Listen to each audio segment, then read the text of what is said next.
That's Toya. That's Mike. And this is Tech Beats and Bytes. I had to get my point together. What's going on? It's Wednesday. Gotta mix it up. Good day of the week. Chat it up. What's going on? Some Adidas came in today, so I'm happy about that. Oh, good. That's exciting. Sorry, got some hate going on right outside the door. You gotta celebrate the good things. Anything. Shit. So Trump is still crazy. Yep. Nothing we can do about that right now. Nope. We lost some important people. Yes. We lost Chadwick Boseman. That was a heartbreaker for America, the world. Especially hard for young kids that finally had a superhero to look up to. Yeah. So how are you dealing with that? How is Taco dealing with that? He knows Black Panther comprehended. He knows he's dead, just like he knew Kobe died. Okay. So, but I don't think he understands like what that means, right? So the idea of like he knows the word, but does he truly understand like he's not going to see him in Black Panther anymore? I'm not sure. But you're gonna see him in some way, but right.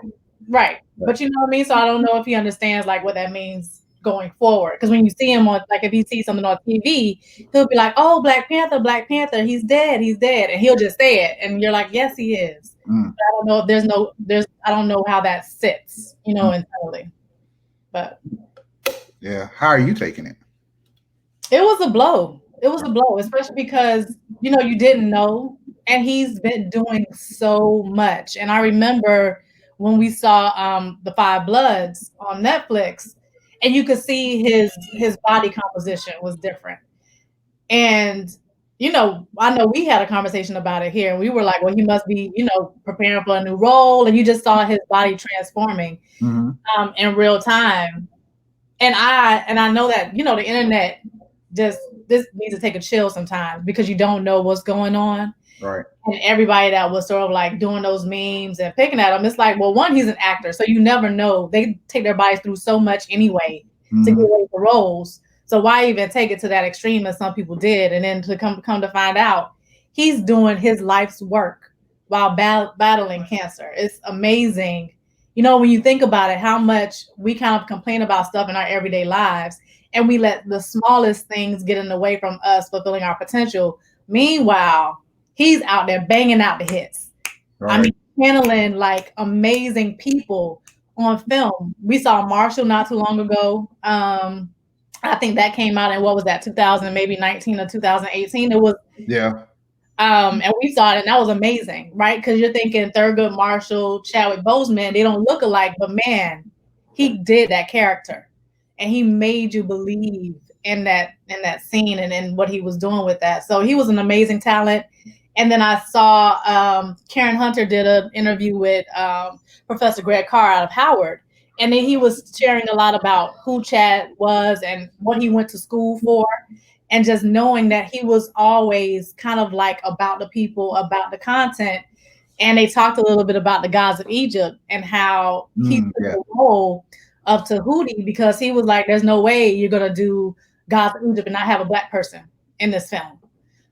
So just coming from that perspective and being very intentional about the characters he portrayed was, it was amazing. So definitely a huge loss, but we have his work that lives on. So it's great to be able to see him still in that way.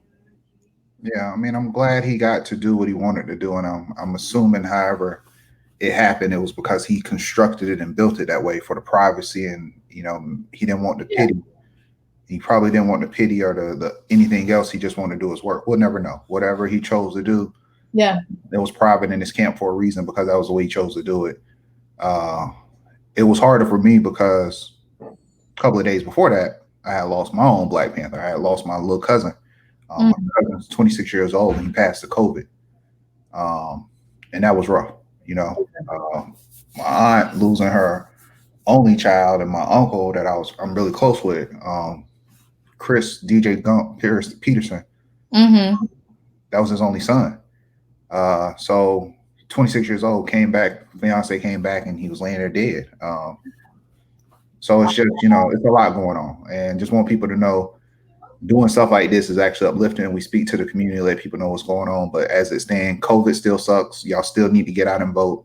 I want to see those same Popeye chicken lines at the voting polls. And I'm not even trying to be funny about that. I'm just being dead ass, because these are the consequences of what we're dealing with. Not Chadwick, but possibly my cousin, because he's in Alabama, and we know how Alabama was just going rogue, like we don't need masks. Right. Life is still happening around us, and right now life pretty much is still great, but there's a lot of things that suck. And I know people are like, well, how can you say things are great? You just lost your cousin. Other cousin was just murdered by police officers. Because I'm still alive, and I still have an opportunity. My cousin doesn't have that opportunity right now, so got to take advantage of what I can and be happy for what I have. So it's okay to not be okay. It's okay to need a break. It's okay to be sad. Not that you just lost Chadwick, not just because he won't get to play in another film. It's okay to be sad just because shit is fucked up right now.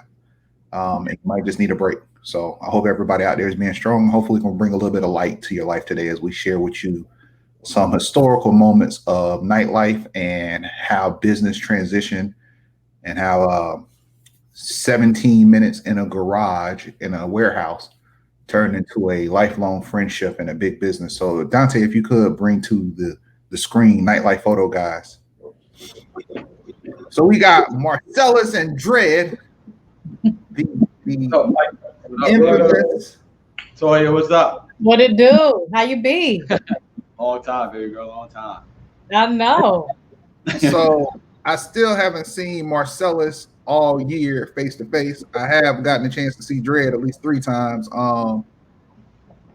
As icons, y'all have been severed some of the pain, not all of the pain, because y'all still got other businesses.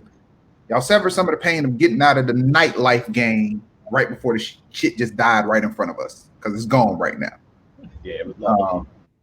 I just want to jump on that part real quick. How does it feel knowing that you avoided the impact of what's going on, even though we've talked and y'all have seen some things coming in advance that nightlife was going to change anyways, but knowing that you completely got out of it before everything hit, let's say starting after the purchase of David Gruntman's company, which we want to get into that because people don't know how much that affected Miami nightlife.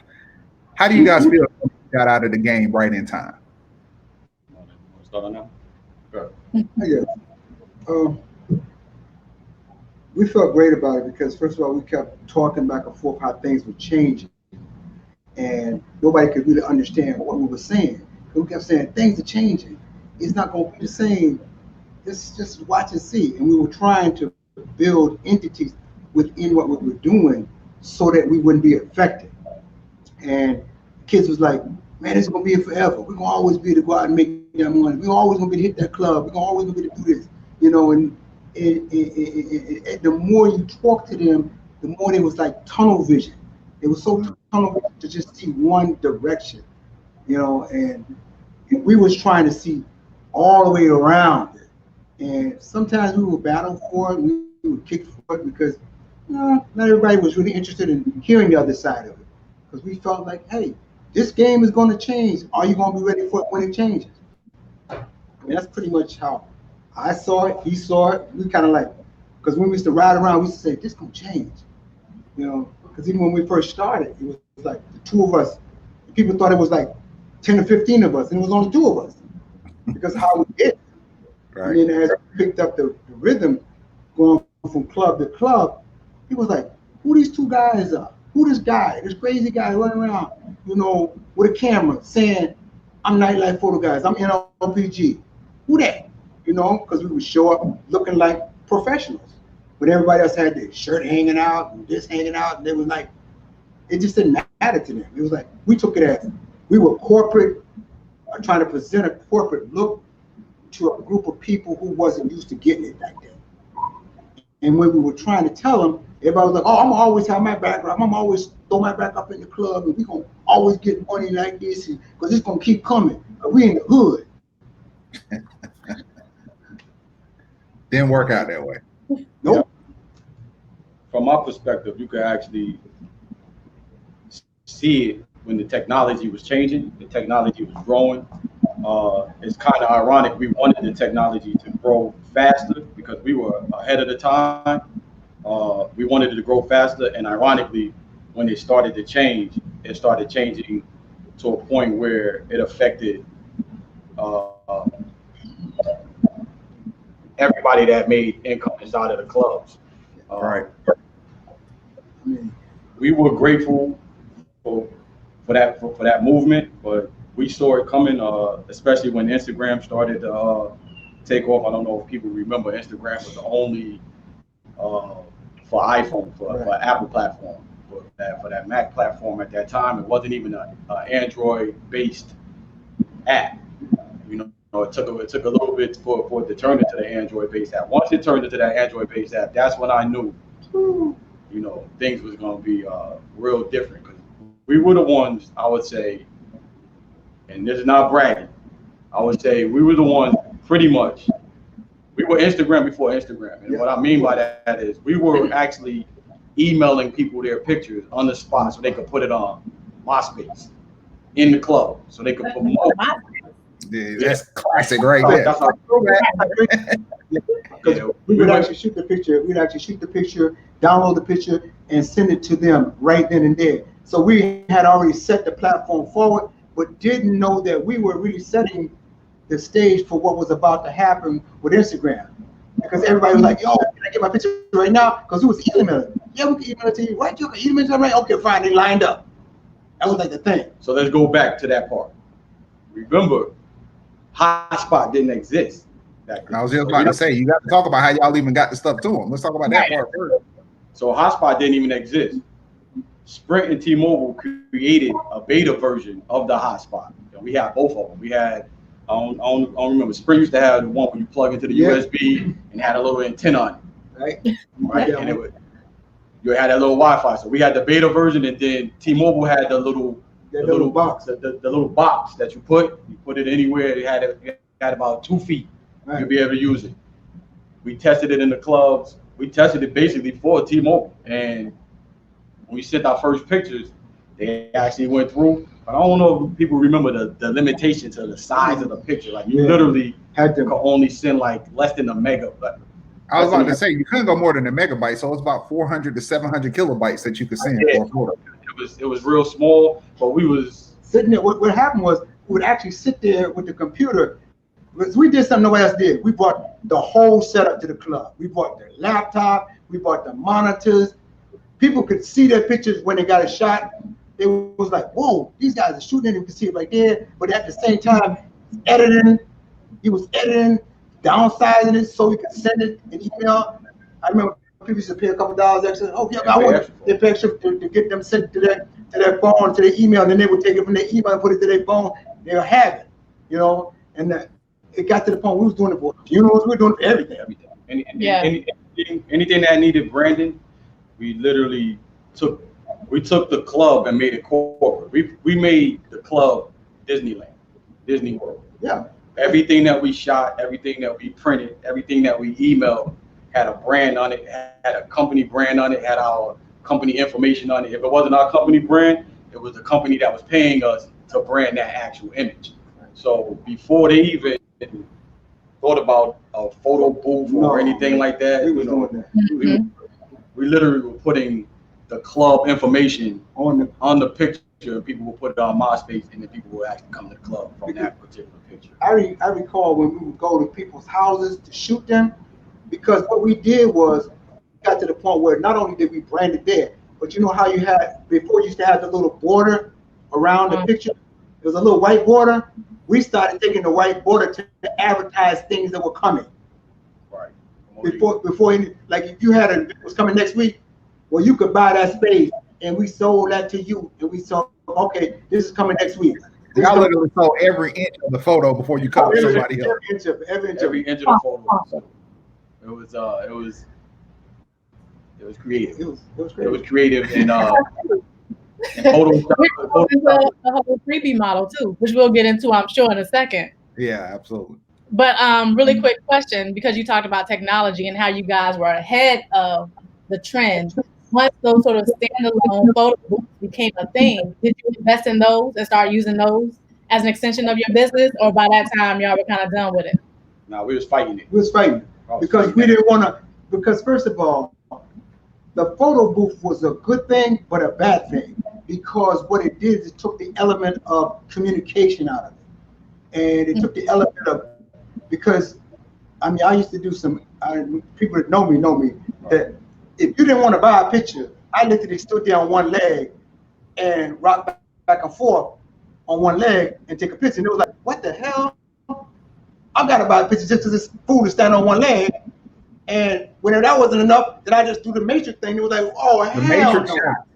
Yeah. Yeah, like, no way we gonna not get a picture from this guy who's doing all this and entertain it. So it became entertainment, because what we did, we started doing Cavassier. We was Absolute, all of them. We actually became the branders for them. They hired us to go out and actually market their products through pictures. And that was beneficial to us, but all of those was from recommendations, basically, you know, people that believed in us. So, you know, it's a lot of people, shout out, that helped us get, you know, to those levels. I mean, we went from the club.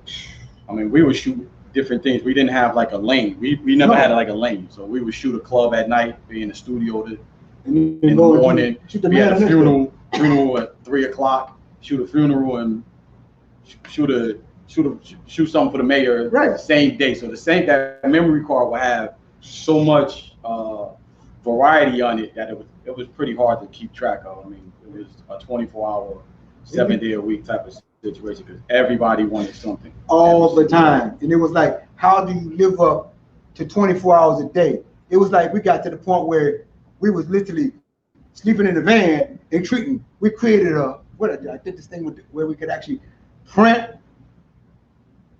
and edit and everything in a van, moving as we went from club to club and still putting this stuff out. Yeah. It was insane. Yeah, it's a different ball game now, though. Totally. The game is different. The hustle is different. Everything now. So speaking of variety, how are you all able to do that, right? Because oftentimes people will get pigeonholed into one particular lane because that's how they see them in their business. How are you able to cross over into doing different services? You talked about doing government contracts, doing actual personal funerals, birthdays, whatever, and outside of the club scene. What was sort of your tactic there? Because oftentimes, as an entrepreneur, you want to make sure that you have multiple streams of income. So you were able to achieve that within your business. Talk a little bit about how that happened. So the clubs was the main thing. So the clubs created an avenue that the promoters actually promoted. They brought the people to the club, obviously, and those people came to the club and they seen our capability. Right. Then it turned into like, we met everybody in the club. And I tell you, everybody, it created a tour. We created so much respect in those clubs because we didn't leak every single photo. Mm-hmm.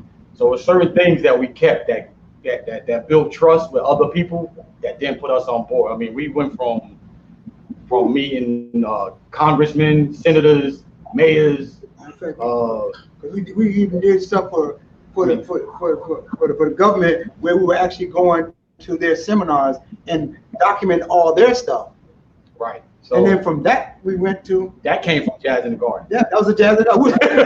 Jazz in the Garden. That's right. That contract came from Jazz in the Garden. It was funny, yeah, and it came from Chrisette Michelle. Because guy comes up and says, "Can you shoot my artist?" He probably watching. Dixon. The Dixon group. I was actually shooting on stage, and the guy says, "Man, I like what you're doing. You really going in. Can you shoot my artist?" I'm like, "Your artist?" Yeah, no problem. Come to find out, his artist was Chrisette Michelle. I said, "What?" I think that was the third Jazz in the Garden. Third Jazz in the Garden. She was on like at 5 o'clock, so really nobody really was there. Mm-hmm. And like everybody was there. We always shot things. We always gave it 100, no matter whether it was 10 people in a spot or 100 people in a spot. And if we shot it, you would never know if the place was full or not full because of how we shot it. Right. So you can have a small party, and we glum them all together and made it look like the club was packed. And all of a sudden, because we put a picture out, he put it on Facebook, boom, all of a sudden, people will be there. They were like, man, y'all made the party look like it was big and with 20 people. You know, so all those things really made us really do different, because Jazz in the Garden, I mean, I gotta say, what's the name, Shirley Gibson? Right. Shirley Gibson was such an open-minded mayor. That she opened a lot of doors that we never even saw. But we shot the inauguration of Miami Gardens. So all of the actual photographers that shot for the city of Miami Gardens for the first time that ever happened. You know, Nice. The actual mayor, and we became good friends with the whole everyone, staff. The staff, and then all of a sudden you had other senators and people. You know, I mean, with Kendrick Meeks Kendrick Meeks put us with Spike Lee. So you can see a picture of Spike Lee. Really, what was popping? It was like here. But we met all of these people most likely the club. In the club. At the club. I mean, it could be any club, but anything in Miami. Most of the clubs that we shot at are gone now. Yeah. I mean, we look at, they're gone, and they're gone. At the same time, shout out to Club Play. Yep, Club Play / Loops. Yep. and even this, you got to look at, Mike Gardner, all of them, BB, all of those guys. They opened us. At one point it was like this. You can't pass go. Because first of all, we was this, and everybody else had the monopoly. And we was like, we ain't going nowhere. I remember we used to be outside of that club down on the beach, Santos. Santos literally barred us from the club, literally, when we first got there.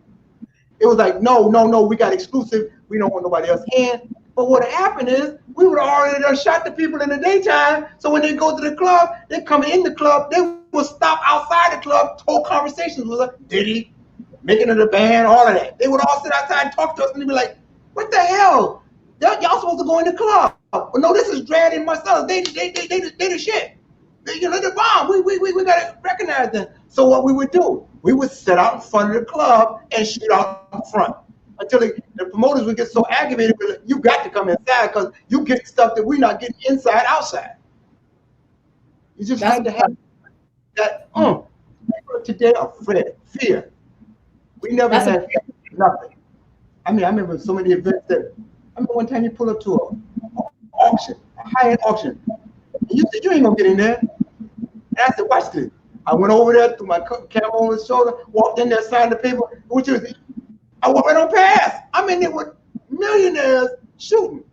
Same thing with the what? When the Heat won the game? Everything. That comes with everything. Everything. First championship of the Heat. The Heat, we inside with all of that. Yeah, that was, but no access.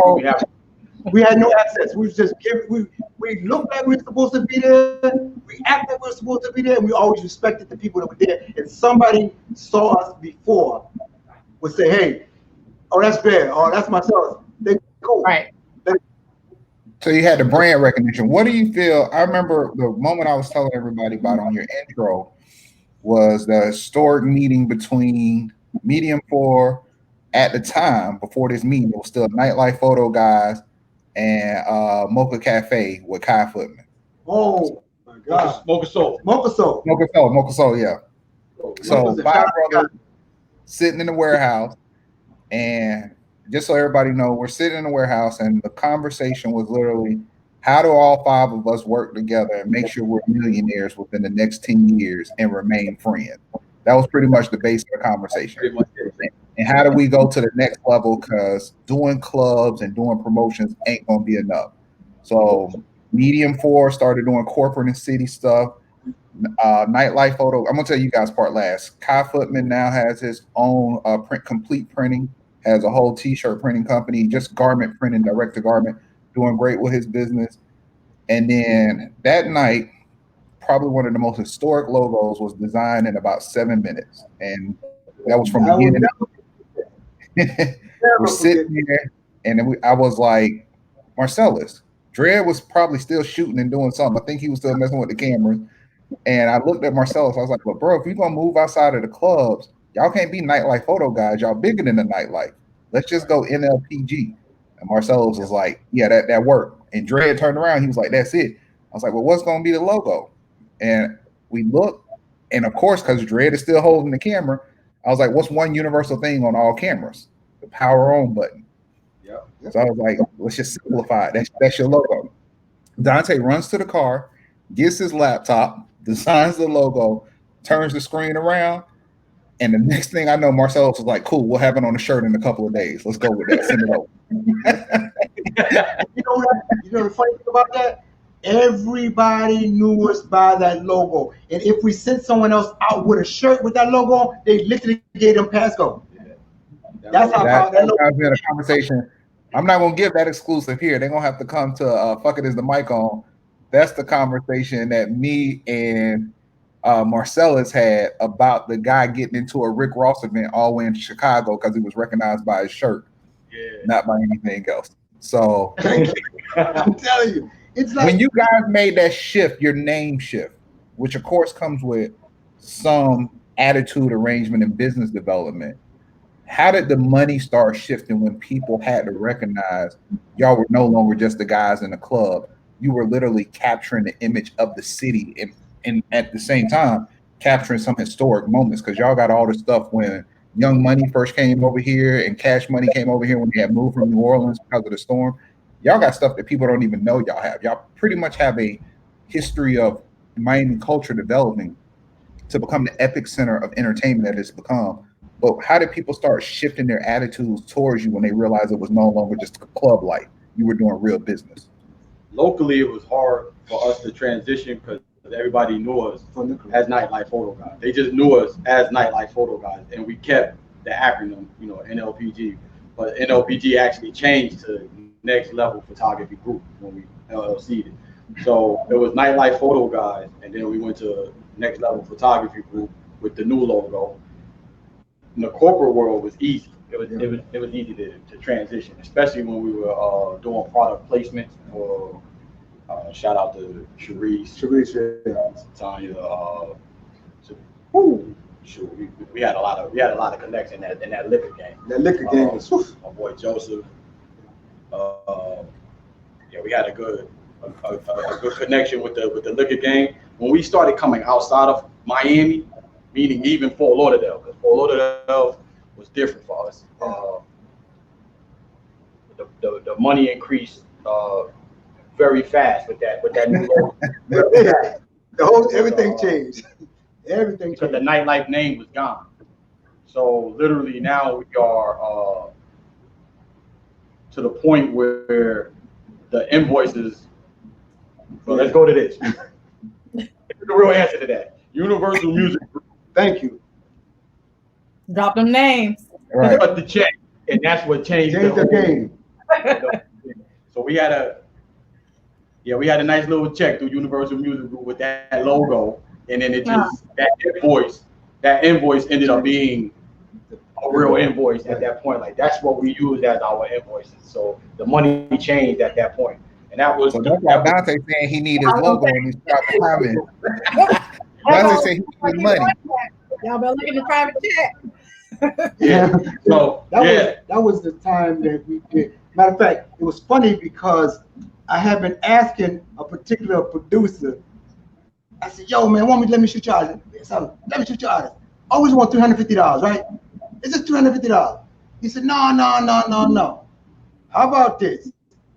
Universal calls up, say they got a budget. I don't think we can tell this story, man. Okay. That's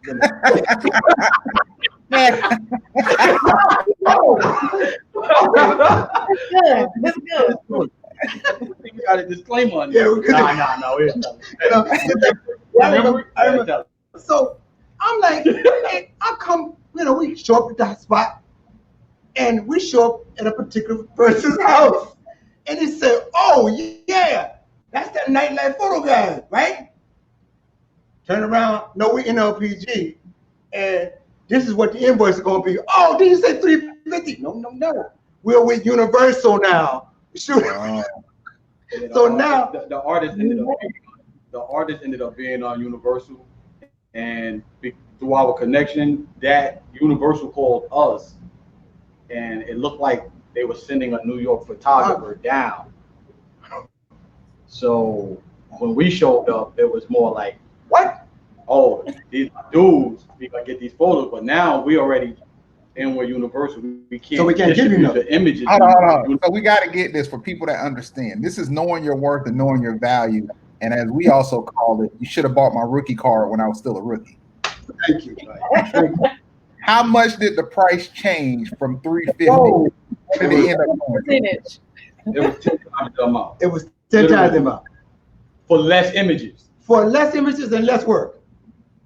For 10 images, when you would have got a whole disc. For $350. So they went from $350. First of all, I know Marcellus how you shoot. Dread, I know you be just holding the click button and focusing in between. So they went from 280 something photos for $350 to 10 photos for $3,500. Thank you. Look, hey guys, and you have to wait. And you got to wait for the images. And you got to wait for the images because Universal going to used to get right on the spot and say, go, y'all good to go. They needed those images that day because it was promoted for Memorial Day weekend. I'll forget it. Yeah. And we went for the community. This ain't even gonna be alone. This is just that quick. Someone needs to hear this. Y'all need to know the value of the people that surround you, because that is a prime example of moving on somebody's rookie card. Like, you just a rookie. I don't need you. If you know somebody talented, just pay them for what they're worth. Because I saw the transition happen, but we're storytellers. We got to let other people tell their story. And the biggest thing is when that name changed, our mindset changed. Because that's when we were like, okay, yeah, we definitely, because everybody was still building per project. And me and Dante were having a hard time explaining to people we bill by the hour. And it was hard for people to grasp that, like, what you mean? Everybody do flyers for $85, not us. Because we know y'all like to make 18 changes and 20 of y'all cousins get put on the flyer at the last minute. So I was like, we bill by the hour. So if you got everything at one time, we can do it for $85. But if I got to keep making changes throughout the week because your time changing, who appearing changing, and everything changing, that's now $500 flyer, fam. So either get your information together, but it was having these people around, Marcellus, Kai, and Dread, having them around to say, no, we know our worth. Let's stick with it. So you guys just killed the image game, and we know what happened between technology. And y'all were there when we were trying to pitch the ear card, so we understand the value of being ahead of your time and collecting data. So you get into empowerment and you get into transportation and advertisement.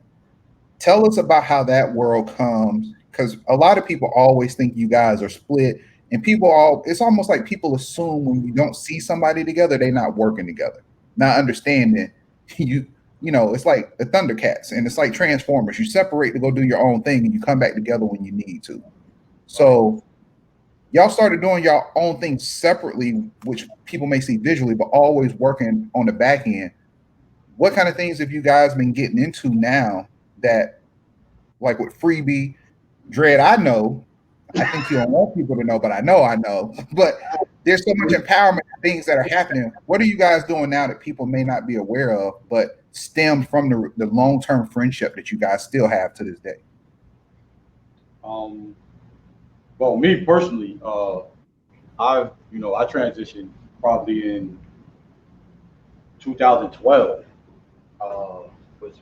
Was when I noticed it, and I transitioned over to a company named Freebie, which is a electrical car service right now, equivalent to Uber or Lyft or locally, last mile situation. We started off basically taking people around South Beach for free, but the company's concept was based off of advertisement. So the advertisers would advertise on the car. It would be like a moving billboard, and the drivers would be like brand ambassadors. We basically speak on the actual brand of that particular car, which is an exclusive brand. So if you're a Ciroc or anything like that, you literally would brand the actual car, and the driver will become your brand ambassador. And took that concept. That concept was, we started off with like 7 cars. The company started off with the two owners named Jason Spiegel and Chris Kimball. You know, they from Philly, but they went to young cats. They came out just like that. Amir Youssef, which is my boy from Chop Shop. I don't know if all y'all remember Chop Shop. Blank check on my arm, baby. Cut the check. Cut the check. Boy, Bear from Chop Shop Barbershop, you know, put me on. He was the one that put me on with Freebie, and that was that transition that I knew I needed with that nightlife. So when you were talking about how we got out of the nightlife, I needed that transition at that moment, because that year that I switched over, I think we were heavy in King of Diamonds. We were real heavy in King of Diamonds. I mean, I was coming out of there every night smelling like what? Baby oil, switch speeds. Which is bad, you know. Save the details. You know, 10 hours later, you know, then I'll go in and do my thing with Freebie and Amir and the gang, and it became overwhelming. And at that point, you know, my grandmother passed. So that was like a transition for me that I needed. You know, my grandmother passed, I got divorced, you know, things were just going crazy. We had the camera equipment stolen, you know, everything was just coming down, and I needed to get out of that space. I needed to get into a space that was more family oriented, you know, a regular lifestyle for myself. We just didn't have no time frame. But with Freebie, it gave me stability, less money. I was making less money than, you know, NLPG. You know, we were killing it. We ain't saying no numbers, but we built a lot of studios with that money, and we built a lot of good friendships and things like that. And from that, I took on, you know, a role with Freebie, and I grew with Freebie. So to today, I'm still Freebie. But Dread, you know, is like a big brother. You're old enough to be my daddy. I know y'all don't know that. Dread is old enough to be my daddy. So let's put a pin in that real quick. Dread, for the people that still think you only 40-something, early 50, can you go ahead and just tell us how long you have blessed this soul? Well, I tell you what. That's how y'all know people. You know, when they say they're old as dirt, you just got to say bless the soul. Well, I tell you what. I've been around a long time, a very long time. Well, you know, it's a funny thing, because when I started doing tours and people started seeing my passport, it was like, no freaking way. Wow. No way that you are twice my age. Yeah. They be still saying no way. And I thank God, because I put a lot of energy and effort, and I've never really done two things to damage my body. So I kind of look at myself, I look at people around me and be like, why you falling apart? I'm older than you and you falling apart. Yeah. We I think you overwork. need to tell them that part though, Dred. You got to tell them the part that you told me. As much as you was in the nightlife, you don't smoke and you don't drink. I don't smoke, I don't drink, I don't get high. I focus on my eating and eating properly, and at the same time is I'm a workaholic towards trying to build something different for Black people, because I really got to think for my people, waking the freak up, because they sleep and they keep sleeping, not realizing that guess what? We are not studying financial goals and objectives that other folk have before us. We don't read. We don't read. You know, and I come from a time where you had to read or you was outdoors. They didn't have no. I remember when I first started doing whatever I was doing before I came down here. You couldn't turn on no YouTube and get free access to the world. You couldn't turn on what? I had to buy a server.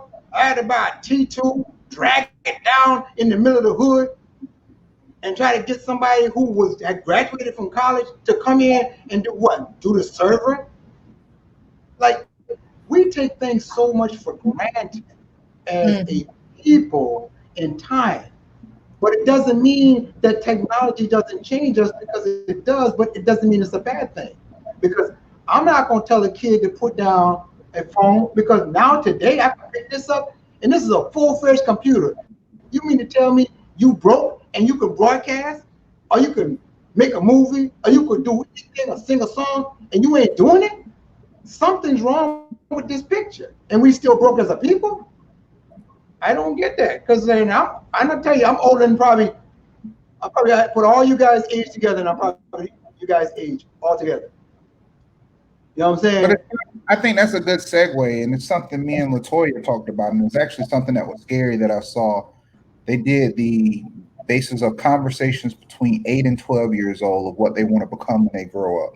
Russia was astronaut, United Kingdom was vlogger or influencer, and United States was vlogger or influencers. So people want to do this but don't understand the business of it. And we've had conversations where we give away too much for free. And then you turn around and you see something like Versus, where Swiss and Timbaland are just shaking up the music game, where if they're smart, the only thing I see next is Versus becomes a tour. You have the Versus tour of those artists touring together. That would be their next phase. Right. You normally see the future and people have these tools and just give it away for free. What do you think we're giving away for free now that we're not making money as a people? Because we do still control a lot of the culture that influences things. Right.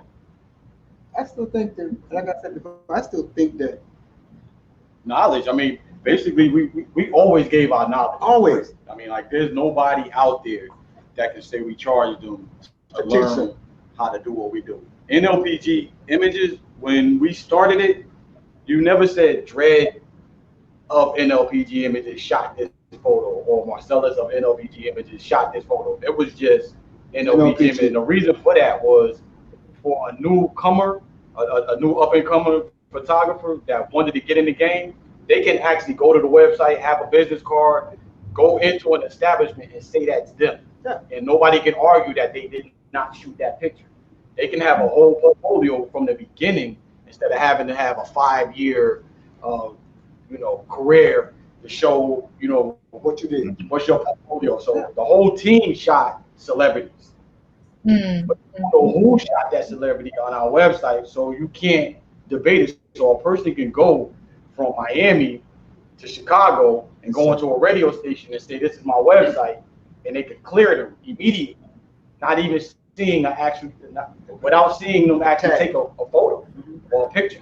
So they literally can walk in the door with no experience. And that was the goal, and that's basically what was happening, especially with us in the radio stations here. Yeah, It gave us a lot of love, man. So you were opening up doors with basically free intellectual property. Your thing was you can use our skills to take yourself to the next level. Exactly. But y'all still do that now, because the thing y'all look at it, y'all are doing that right now in every field that y'all work in. Y'all pass on knowledge, and it's like if you want to leave, you can leave. But if you want to keep growing, you'll stay here and keep growing. Yeah, I don't want you working for me. I want you to own your own company, and you know what I'm saying? You move on. So all the photographers that we have at some point, they're all doing something that they want to do. I believe. I mean, we can shout them out. We got AJ doing his own thing. AJ Strawberry, right? Yeah, AJ. Tracy doing all. Corey doing well out there. Jasmine doing well up in Orlando. We got a whole bunch of people that just actually moved on, but still doing some of the same things they were doing with us. A lot. Yeah, it's like I remember when we first started, we would buy cameras, and people would say, AJ, right? And say, here's the camera. We want you to learn how to use this camera. You mean to tell me you're gonna give me a brand new camera that you just bought? I'm gonna take my camera and say, here you go, you can shoot with this. $3,000. What? In the club. Nobody does that. And if, it? I used to hear people say, are you crazy? It's a product, but I can teach somebody to do something that can last for a time. So whatever we do, we was all about sharing. We never ever said, okay, you work for NLPG. No, we work as a team. We are building a brand for when you walk out the door, you are still NLPG, whether you shot, who I shot, or he shot, or anybody shot. Because nobody knows that. We know who shot what, but you still got that feeling of being I'm not lesser than, but I'm on the same level. And that's the power of collective economics. When you sort of think about, and going back to your point earlier about, giving back, right? And how you design your companies to do that and to empower other people. That speaks volumes as to who you are and your vision for the future, right? Because you built your company based on the idea of empowering and uplifting others to then spread their wings, right? So it's not about creating, you trying to build your own brand for yourself. You're doing it for the collective good of everybody. And I know, Mike, that was the point that you wanted to get into was the future and what you guys are doing and the empowerment in the community, sort of activism, I guess you want to speak into. So let's talk a little bit about that. What are you guys kind of focusing on now that is doing that? Because right now, to your point, we're in trouble, right? There's a lot going on. We need to pay attention to the elections, right? There's COVID. There's just a lot going on that's affecting our community. So dive into that for a second. I think that personally, when it comes down to that, and what I see, even at this point, I've changed back to something I was doing 20 years ago. And I think Mike kind of got a view of it, because I saw us as a people still stagnant of being able to let go of all of what we think we know. Forget about what we know, what we think we know. And we are not willing to absorb the difference. We're still set in a culture shock, I think. And that culture shock is that, and this is what I do now, I kind of go towards sensuality, sexuality, and uplifting your mind to release yourself on a different level of knowing who you are. Because I believe a lot that we are so stigmatized by what we were taught. Everybody was taught that we had to go to school, we had to graduate with a degree, we had to do this, we had to do that, but not realizing that we are hurting each other when we don't try to prop up each other. So my thing is mentally and physically at the point of realizing that our bodies and our minds shape where we're going. And at the same time, sensuality, sexuality, all that plays a big part of it, but we've been stigmatized to the point where we locked out of that. We lock ourselves out of that because, and I don't know if I can say certain things on here, but we're locked out of our own sexuality. We're locked out of our own sensuality. We're locked out of our mindset. That's why we can't think beyond Trump's. Or we can't think that, okay, we're in a Trump situation, but how do we use that to our advantage? Or do we just say, oh, we need to change this, we need to change that? We're changing within ourselves first, and then we can change the world.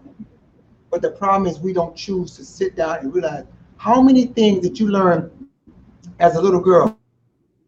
They might have told you, don't go outside and put your dress over your head because that's what the girls don't do. But then you go to the club and you see a girl with a dress, no dress.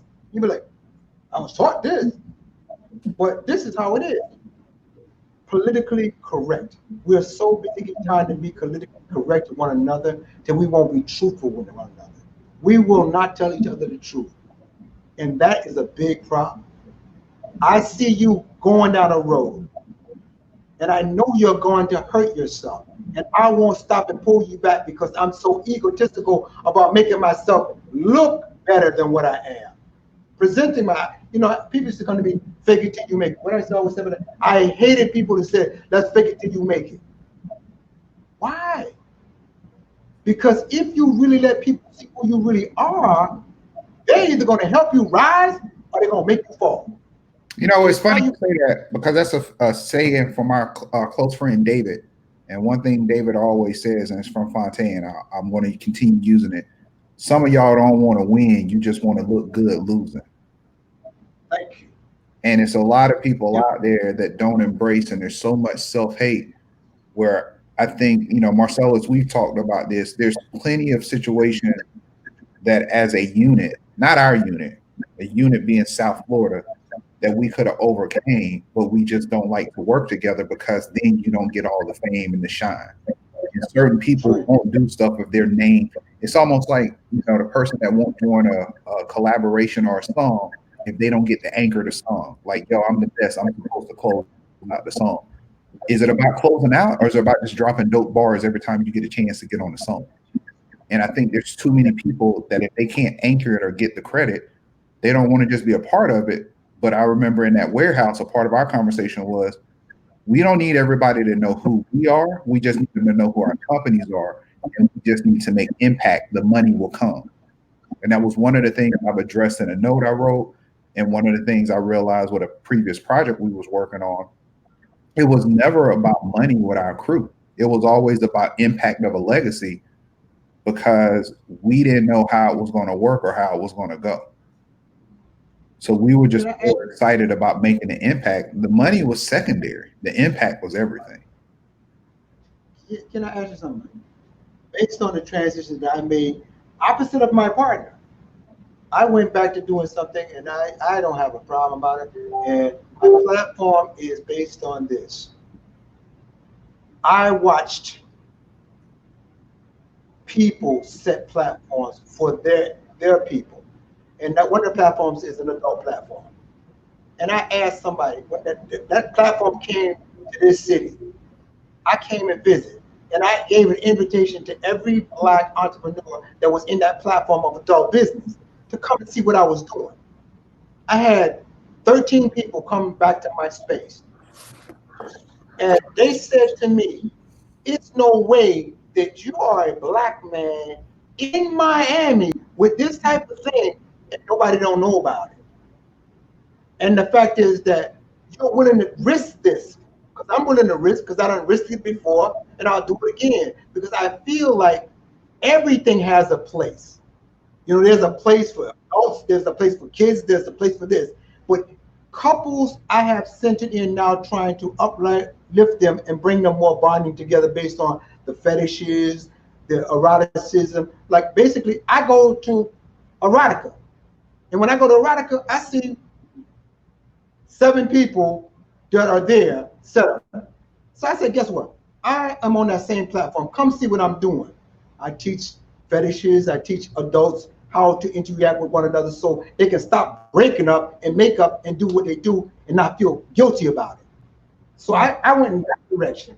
And I found that people say, oh, my church don't do this and this, don't do that. But then I found pastors and other people and lawyers and doctors that come and see my services and involve themselves in my services and say why there are not more Black people doing this, or why this. And we're still doing the same thing. He's doing the Freebie, which does that. I do something that I think is empowering adults and couples to know themselves sexually and sensually. And don't have no fear for that. Go ahead and say the platform. Like, say it. What is it? You know what I mean? The platform is basically bondage and fetish and eroticism built on empowering Black people to know how to free themselves sexually and innovatively so that they can now become more of themselves instead of sneaking around. You don't got to sneak around. Be honest and forthright with your partners so you build relationships. So many relationships are broken because you can't speak to your girl and I can't speak to you. I can't tell her I like my foot spanked or my neck choked or this, that, or that. And you can't feel that you can be real. Start telling the truth about how you feel. People refuse to be truthful with themselves, so we keep holding ourselves back. So what? You like your toes being in olive oil? Well, then tell your woman, tell your partner, tell whoever, and be open about that. But we won't do that. So I took on that banner and said, guess what? Come on and see me. I'm going to show you how to do this right. I'm going to show you how to do this. You want to tie somebody up? I'm going to show you how to tie somebody up. I'm going to show you how to spank somebody. I'm going to show you how to do all these things. But these are platforms. You're a coach, or you do like online classes? How do you show up in that space? Well, basically, prior to the pandemic, I would do private classes where I would host 20 people coming in and teach you. One guy says, man, I always wanted my wife to do this and that. So I showed him how to do a squirting orgasm. She was like, oh my God, I can't believe I could do this. What? Black people don't do that. Calm down, Mike, calm down. Black people don't do that. Oh, but you know what? Okay, I'm going to tell you. But this is the thing. The reason why I'm laughing is because I've had these conversations with Dredd, and there's certain industries that don't lose money. Adult entertainment is an industry that doesn't lose money. It's $1 billion industry that's never lost. And unless somebody can argue with me, y'all are talking about streaming. Like, you got to think, all these platforms are just coming out with streaming content. That was all constructed and put together by the porn industry. The reason why you see Blu-ray, DVDs, and everything else is because the porn industry said they didn't see any value in it, because they still sell the most units out of all featured films. So there's a part of technology that's related to, if you want to know why internet speeds went up, it wasn't because we were sending larger files of people filming their cats and everything. It was because the porn industry needed to stream more content.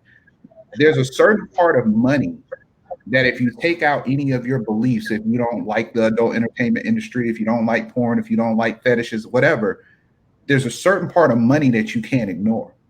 And that's a multi-billion-dollar industry that if you don't know how much they control the internet, if you don't know that all you guys that are going to Pornhub and you're like, oh, why is it free? Because they're washing billions of dollars, because Pornhub is not even owned in the United States. They're washing money. They run their own advertisement.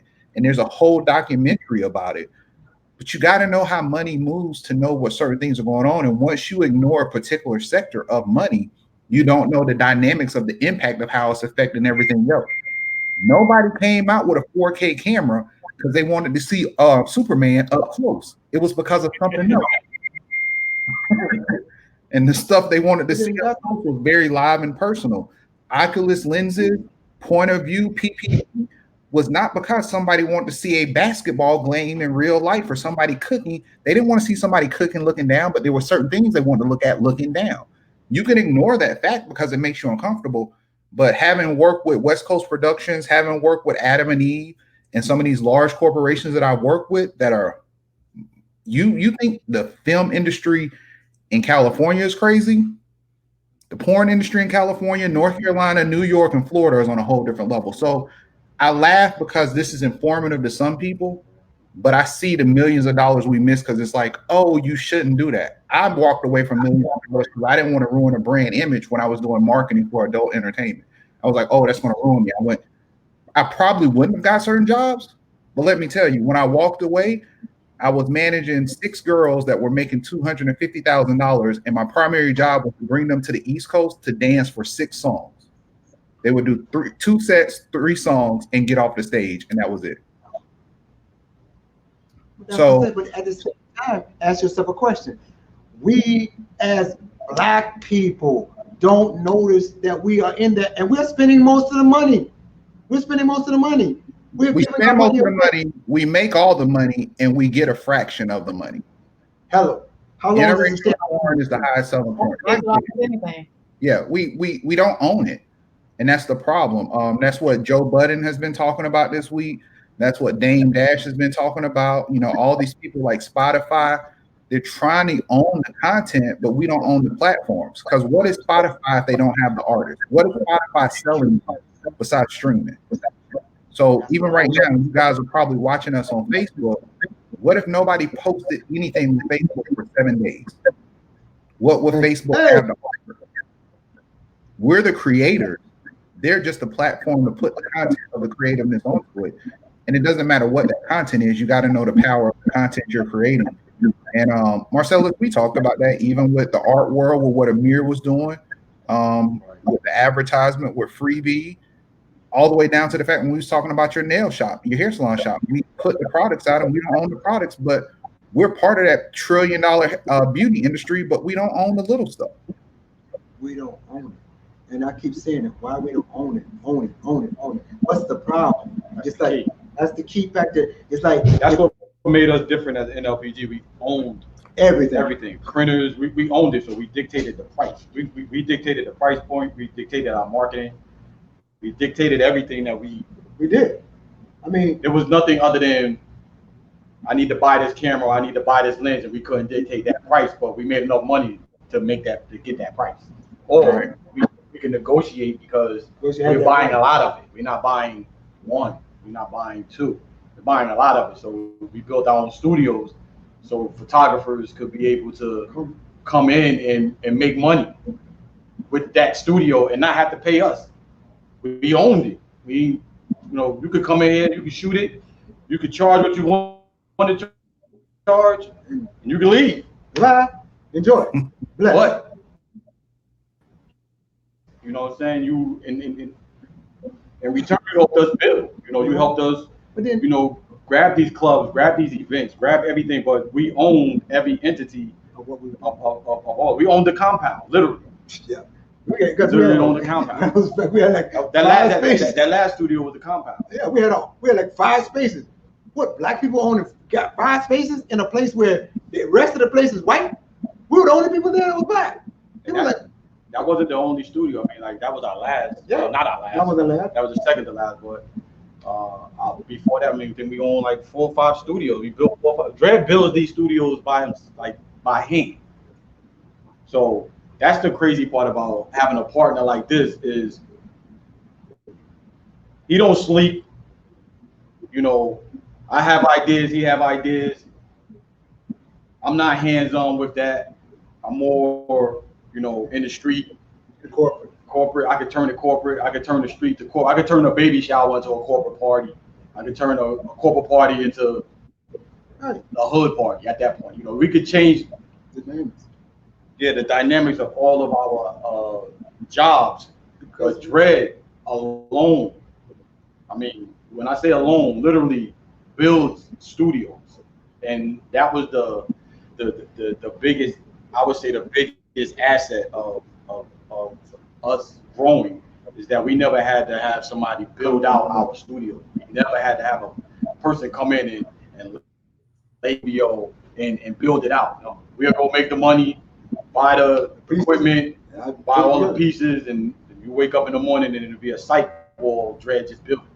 Speaking of Dred, you need to save Dante. He needs somebody to redo his kitchen, and he was very upset that no black person can give him a quote and do his kitchen. Yeah, because I can give him a quote and I can put him on the game. Because I tell you that, that's the thing. It's like I tried, and it's so funny because as this COVID thing came in, I was doing the little fetish parties and I was doing my little teaching and education. All of a sudden, I can't have nobody.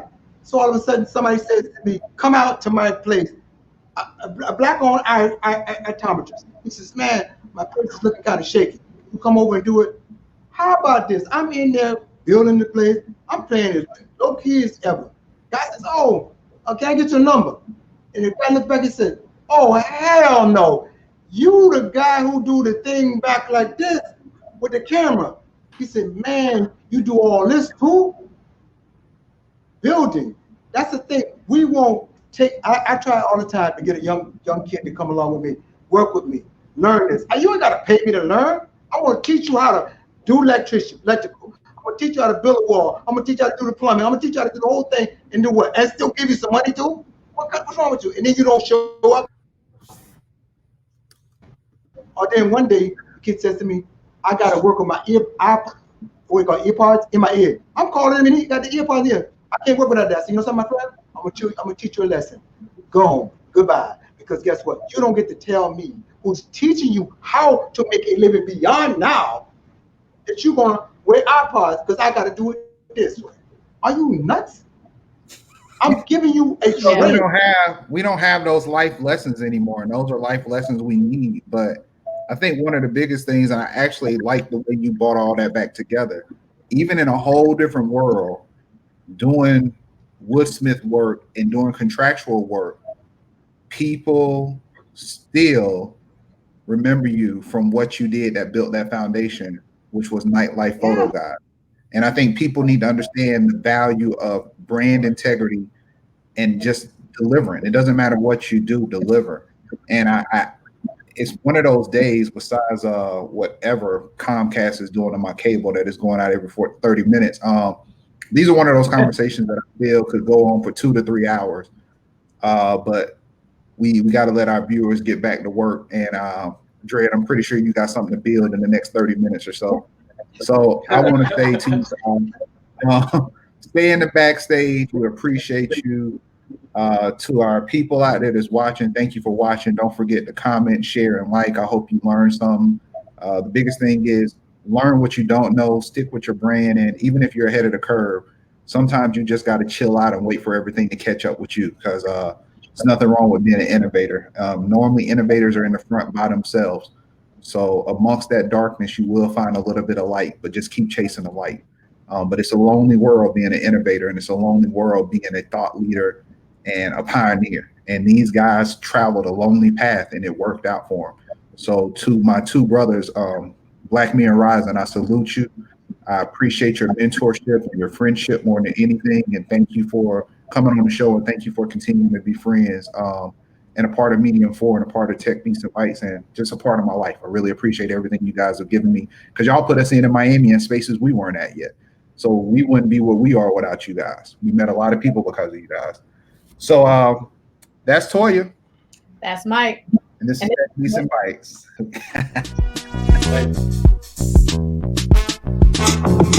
Oh. I don't know.